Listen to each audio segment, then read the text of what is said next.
Hi there, Glenn here at Reed Smash Repairs. Today's an exciting day for us as we have one of our restorations heading out the door. We don't do too many of these a year because we are collision repairs as well. So we only get to do a few, and here's one here I'm going to show you. It's a Troop Carrier 79 series. We're really proud of this job, so I'll just spin this around and show you what we're doing here. Alright, so starting from the front, we have the bonnet done in a 2-pack matte finish, black, and a bull bar done in a Raptor coat finish.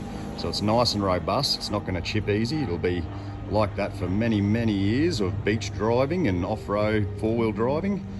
As you can see, we've got lovely straight panels with a brand new paint job. This Troop Carrier came in white in colour, had rust in all the usual places, the lower corners and things like that. We've cut and welded in our little corner sections where we've had to. The underbody has all been done in a underbody black stone guard all the way through, looking lovely. All new glass through this job except for the doors. That window needs a good clean, but all new windows supplied by the customer, and new rear windows and a new rear door there.